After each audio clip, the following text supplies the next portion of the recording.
علی کرمی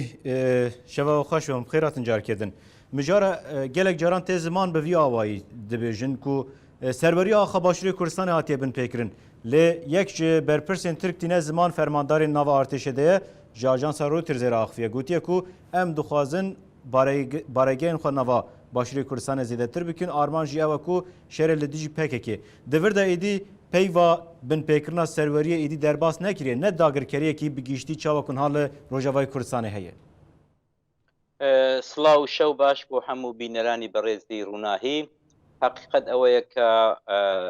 ئەو سەروەرەی کە جەنابتان باسی دەکەن و جیهان چاوەڕوانی دەکرد کە هەرێمی کوردستان بەڕاستی هەیبێ بەڕێی من لە کۆنەوە ئەو سەروەرەیە ژێرپێنراوە ئەو سەروەرەیە لەگەڵ ئەوەی کە وڵاتانی دراوسێ هەمویان وڵاتانی داگیرکەری کوردن و دەست چاویان بە سەرکەوتنەکانی میلەتی کورد هەڵنایە بەڵام مشکلی ئەساسی لەوەی کە ئەو وڵاتانە ئاوە بە ئاسانی ئێمە تێپەڕ دەکەن ئاوە بە ئاسانی دەماشێلن حقیقت ئەوەیە کە ئیرادەیەکی نەتەوەیی ئیرادەیەکی حکومداری ئیدارەیەکی غرورێکی کەسایەتی لە ناو هەرێمی کوردستان بەدی ناکرێ ئەمە حقیقت ئەوەیە کە پارتی زاڵ و پارتی ئەوەی کە ئەو ڕۆکانە سوکانی بەڕێوەبەری کوردستان باشووری کوردستانی بەڕێوە بردووە پارتی بارزانیە یعنی ئەو حیزبەی کە بارزانی بەڕێوەی دەبا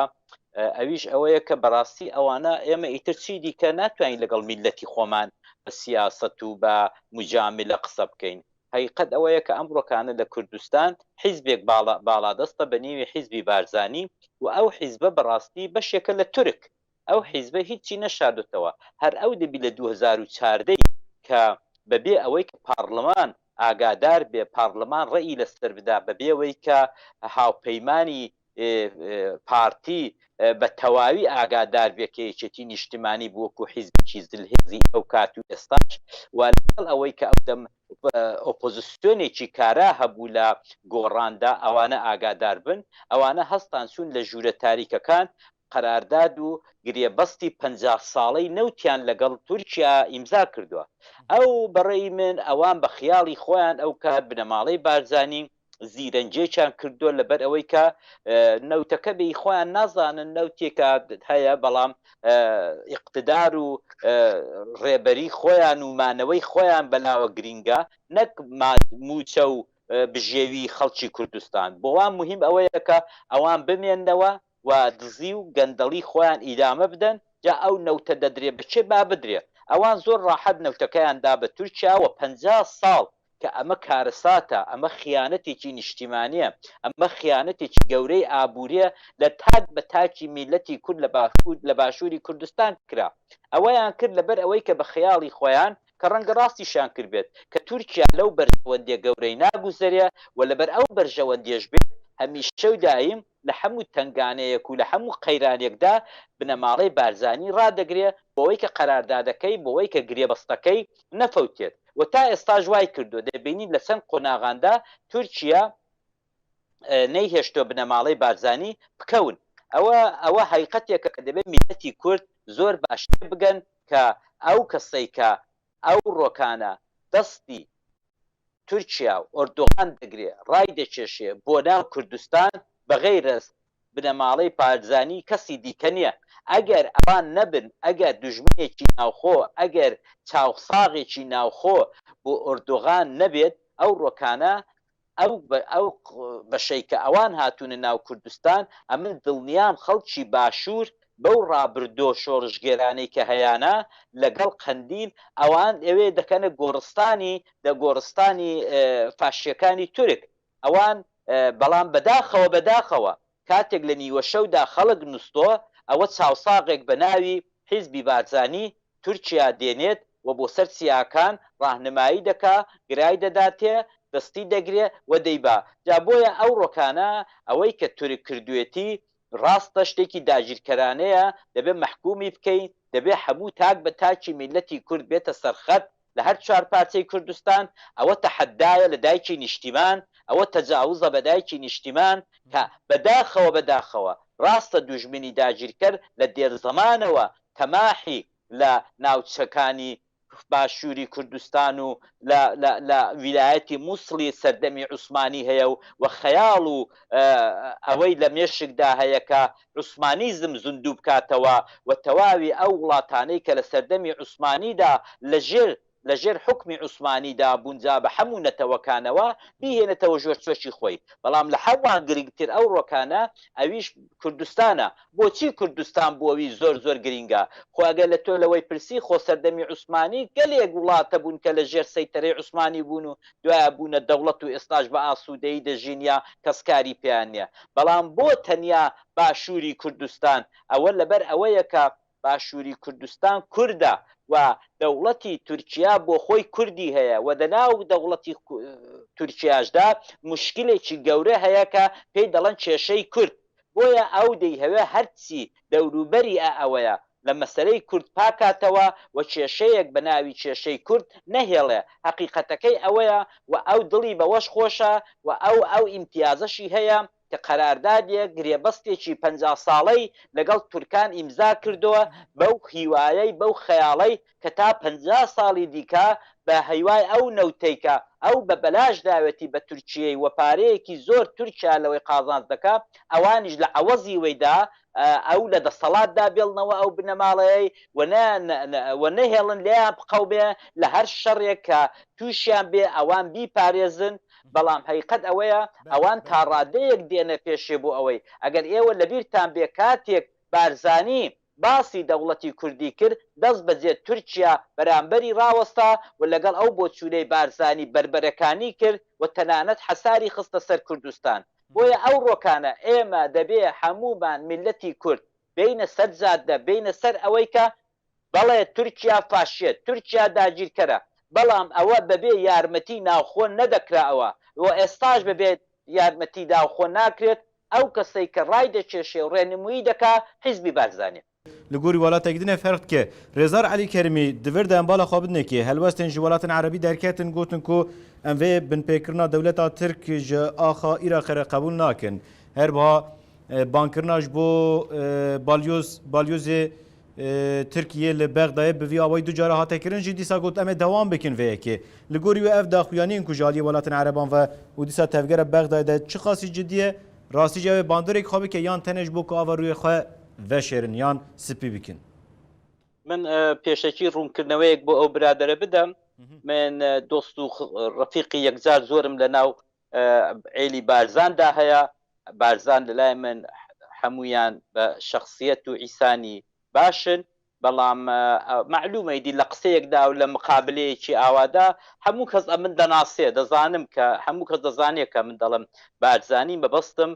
کوڕانی مەلا مستەفای بارزانیە ئەوانەی کە 70 ساڵە بابێک و کوڕێک حیزبێک بەڕێوە دەبن بە نێوی پارتی دموکرات ئەوە ئیتر پێویست نەدەبوو کە ئەمن لەسەروەی ڕوونکردنەوە بدەم چونکە ئەوانەی کە من دەناسن دەزانن من دۆستی زۆر نزیکم هەیە لە ناو بارزاندا و لێرەشەوە بۆ تۆ بۆ هەموو بینەرانی ڕوون دەکەمەوە هەر وەختێک من دەڵم بارزانی بنەماڵی بارزانی مەبەستم بنەماڵی گەورەی بارزانی نییە مەبەستم کوڕەکانی مەلا مستەفایە. بەڵام لەسەر ئەوەی کە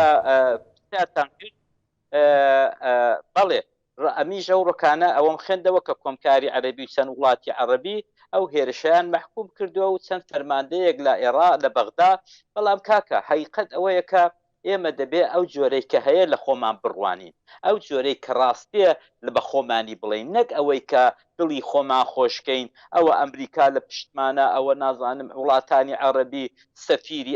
تورکیان بان کردوانە. حەقیقەت ئەوەیە بەڕێی من ئەوەی کە دوێنێکانش من بەرنمەیەکە بوو لە BBC قەرار بوو بچم بەڵام دواتر نەچووم بەڕاستی و وەکو بەرهەڵسکارێکیش نەچووم. ئەویش ئەوەیە کە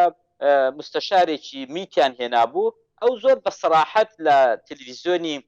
بەشی فارسی BBC دا گوتی ئێمە دەچین و ناکشینەوە ئێمە چەند جار دەچین دوایەکانە ئەوان هەر دێنەوە و هەر دێنەوە جێگای خۆیان. حقیقەت ئەوەیە کە ئێمە پێمان وایە چ لە هەرێمی کوردستان چ لە عێراق ئەو سەروەری ئەو قانون و یاسایە نییە کە بتوانن سنوورەکان بپارێزن بەو بیانوێیەوە کە ئێمەش سنوورمان هەیە لەگەڵ عێراقێ و دەخەتەر دەکەوین بۆیە ئەو جارە دێین و ناگەڕێینەوە.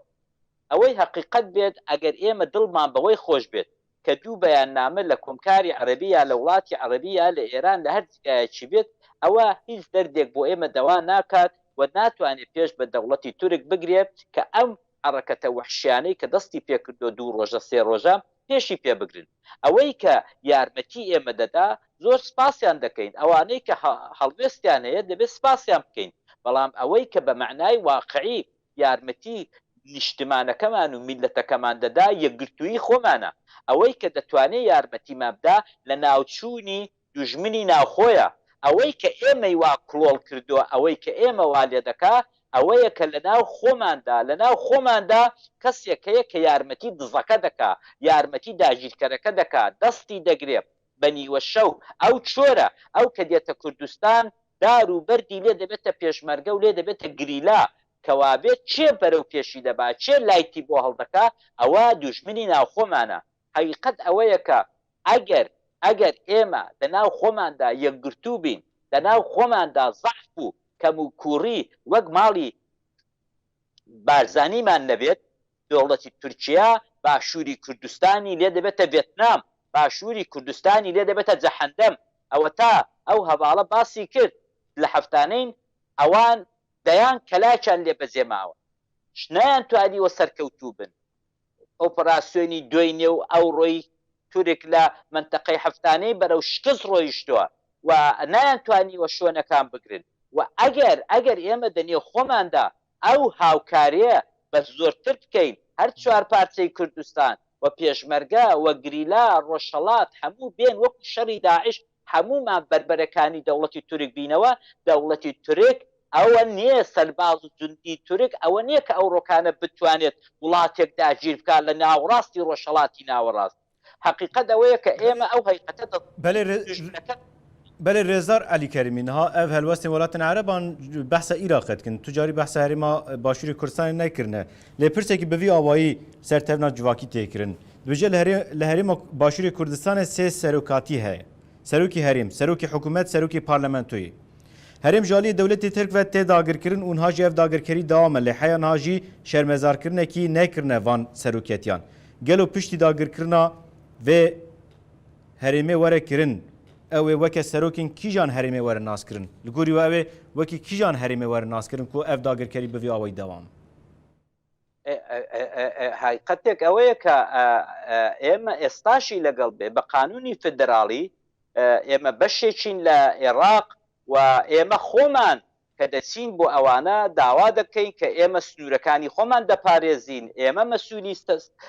پاسەوانی سنوورین. بەڵام لە حقیقەتدا ئێمە لەگەڵ داگیرکەر و نەیارێکی خودی دەوڵەتی عێراق گرێبەستمان هەیە، پەیمانی استراتیژیمان هەیە. ئەوە دەچێتە چارچێوەی کام قانون و یاساوە کە ئەتۆ لەلایەک لە دەوڵەتی فدراڵدای بە دەوڵەتی فدراڵ دەڵێ سنوورەکان بە من بسپێرە، من پاسەوانی سنوورەکانم، تۆ پارەی پاسەوانی سنوور لە بەغا وەرەگری. بەڵام لەو لاشەوە ئەتۆ بۆ خۆت دەچی دەستی دەوڵەتێکی نەیاری کۆنی نەیاری دەوڵەتی بەغدا کە تورکیایە کە ئەنقەرایە دەیهێنی ڕای دەکێشی بۆ ناو خاکی عێراق.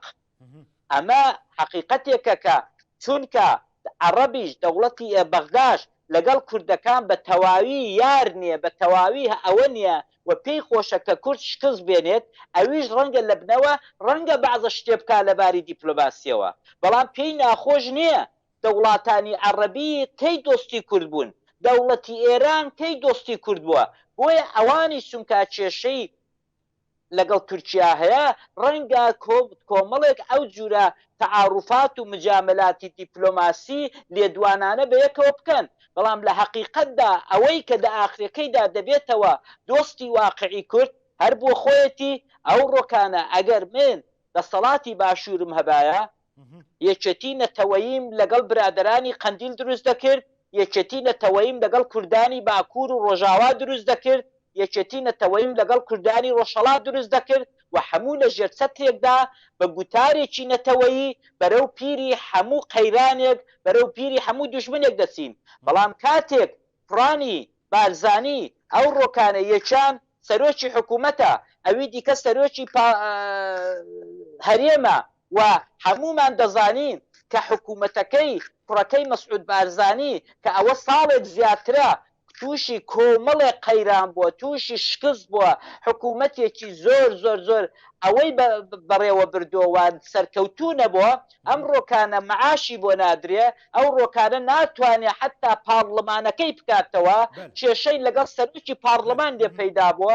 کێشەی لەگەڵ ئەندام پارلمانەکان و لەگەڵ حیزبە گەورەکانی وەکو یەکێتی نیشتیمانی و گۆڕان کە بۆ خۆیان لە حکوومەتدا پێکەوە شەریکن لەگەڵ ئەوانە لێ پەیدا بووە ئەوە قەیرانێکی گەورەیە تەنیا و تەنیا بە قەیرانێکی خارجی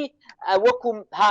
لەشکرکشی تورکیا یا لەوە گەورەتر ئەو قەیرانانە دەخولقێنن ئەو بنەماڵەیە ئەو قەیرانانە دەخولقێنن بۆ ئەوەی کە خۆیان ڕزگارکەن